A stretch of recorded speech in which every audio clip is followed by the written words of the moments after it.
Hello students, कैसे हैं आप सब।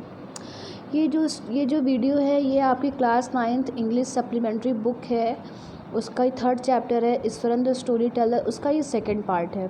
ठीक है, फर्स्ट पार्ट हम लोग ने डिस्कस कर लिया है, तो आ जाइए 2nd पार्ट इसका पढ़ते हैं। क्योंकि ये चैप्टर बहुत ही लंबा है इसलिए हम इस वीडियो को 3 पार्ट्स में कवर करेंगे। तो ये रहा आज का इसका 2nd पार्ट। तो यह स्टार्ट करती स्टोरी में हम लोगों ने पढ़ा था कि ईश्वरन द स्टोरी टेलर जो कि एक कुक होता है, महेंद्र का एक नाम का यंग मैन होता है, उसका ये कुक होता है। जो महेंद्र होता है वो सुपरवाइज़र होता है, उसका काम रहता है कंस्ट्रक्शन साइट पे देख रेख करना काम का। उसका जो ये कुक होता है ये बहुत ही अच्छा खाना बनाता है महेंद्र के लिए। और महेंद्र जो है वो दोनों एक दूसरे मतलब महेंद्र ईश्वरन ये दोनों काफ़ी एक दूसरे से जुड़े होते हैं। तो महेंद्र उसके बारे में बताता है कि उसके अंदर कैपेसिटी थी बहुत अच्छी अच्छी कहानियों को सुनाने की, बहुत लंबी लंबी कहानियों को सुनाने की, कहने की। तो हम लोगों ने इतना पढ़ लिया था कि वो रोड पे गया होता है, बता रहा होता है कि एक पेड़ गिरा होता है, लेकिन वो उसको एक सिंपली ना बता के बहुत आंखें चढ़ा चढ़ा के बड़ी बड़ी करके मुँह गोल गोल करके बता रहा होता है। ठीक है, तो इतना हम लोगों ने पढ़ लिया था। आगे देखते हैं। द प्लेस मतलब इसको ईश्वरन बता रहा है कि the place I came from is famous for timber.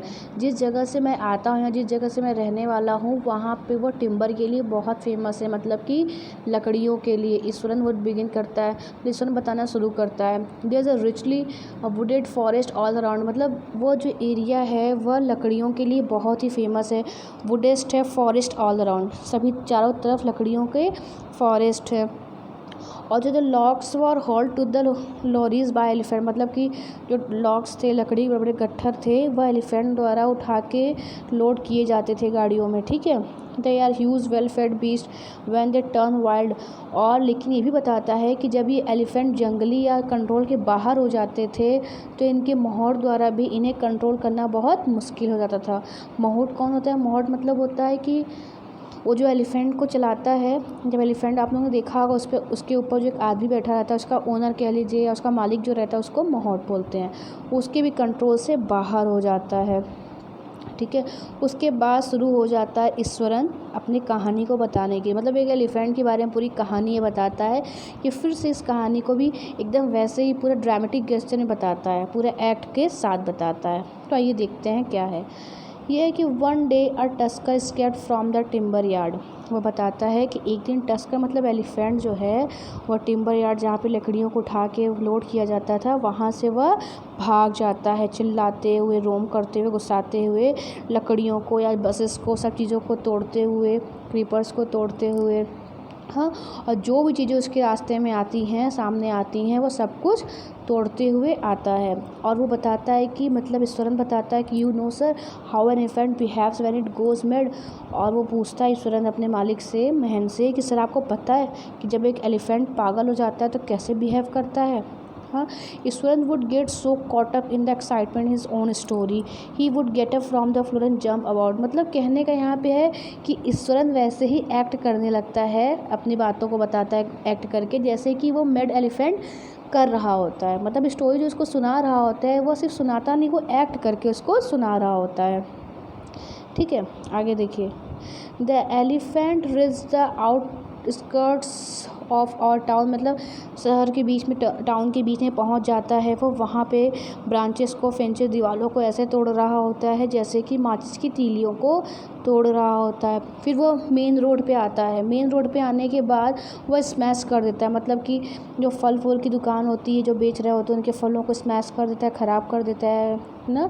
और मड के पॉट्स को, कपड़ों को, सबको नुकसान कर देता है। लोग वहाँ पे बहुत पैनिक हो जाते हैं, बहुत डर जाते हैं।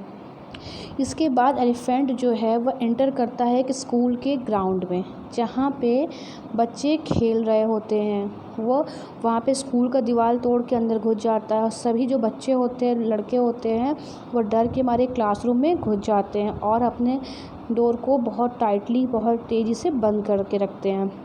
तब बीच में जो दैत्य वाला एलिफेंट बन रहता है वह इधर उधर देखता है, पुलिंग ऑन द फुटबॉल, मतलब कि क्या फुटबॉल के जो गोल पोस्ट होता है उसको तोड़ देता है और वॉलीबॉल के नेट को तोड़ देता है। वो जो ड्रम वगैरह वाटर के लिए रखा होता है वो सब गिरा देता है। हाँ, और जो भी सर्फ रहते सब कुछ तोड़ देता है। उसी समय teachers had climb up to the terrace. सारे जो टीचर्स होते हैं वो छत के टेरेस पे पहुंच जाते हैं स्कूल की बिल्डिंग के। वो हेल्पलेसली मतलब बिना कुछ समझ नहीं पाते कि इतना तहस नहस जो एलिफेंट कर रहा होता है, डिप्रेडेशन मतलब होता है तहस नहस, जो एलिफेंट इतना तहस नहस कर रहा होता है उसको हेल्पलेसली देख रहे होते हैं क्योंकि वो उसको कंट्रोल नहीं कर पाते हैं।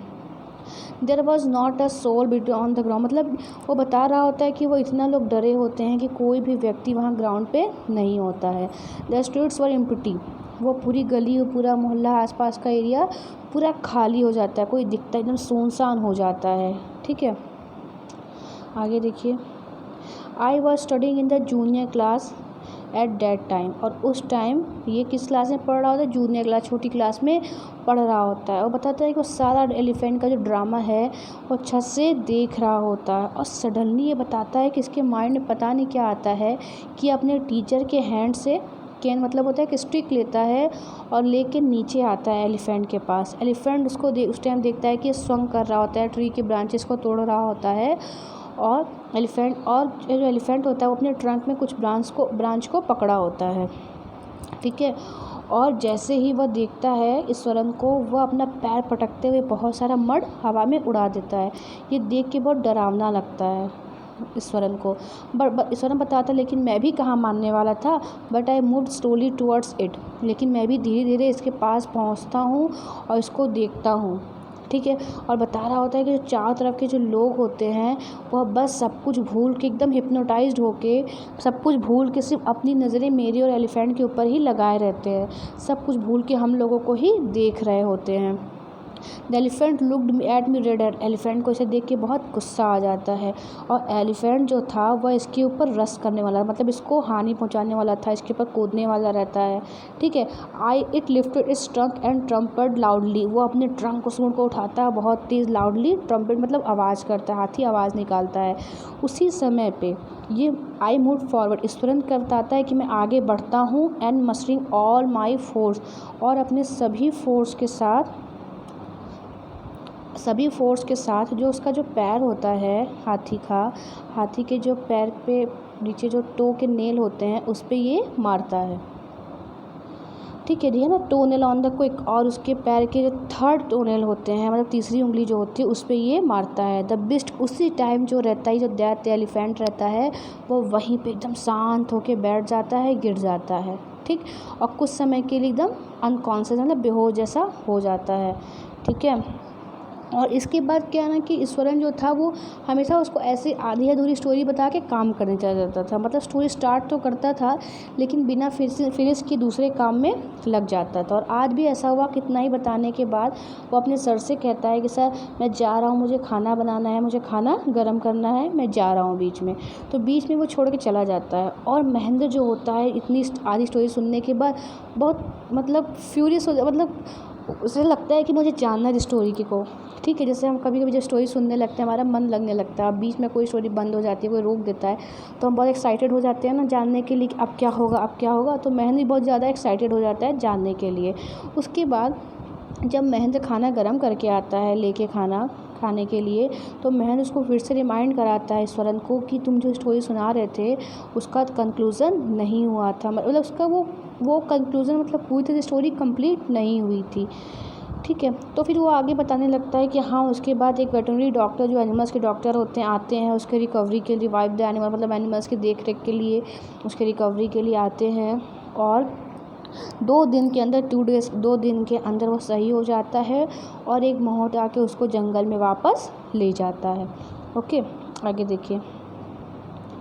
Well how did you manage to do it Eswaran, how did you bring down the beast. फिर वो मतलब स्टोरी तो ख़त्म हो जाती है, तो फिर वो जो महेंद्र रहता है वो पूछता है कि ईश्वरन तुम ऐसा सब कैसे मैनेज कर लिया तुमने, और तुमने कैसे एक बड़े से डेथ के सामने मतलब इतना बड़ा साहस का कार्य कर लिया।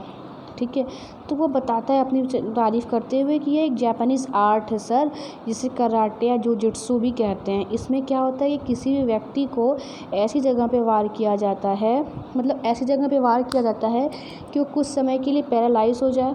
ठीक है, मतलब नर्वस सिस्टम पे ऐसे वार किया जाता है कि कुछ समय के लिए वह पैरालाइज हो जाए, पैरालाइज मतलब अपंग जैसा हो जाए। ठीक है। Not a day pass without Eswaran recounting some story packed with adventure. कोई ऐसा दिन नहीं होता था जब ईश्वरन था ऐसी स्टोरी और हॉरर या सस्पेंस की स्टोरी, एडवेंचर वाली स्टोरी ना सुनाता हो, ठीक है। Mahendra enjoyed listening it because of the imitable way.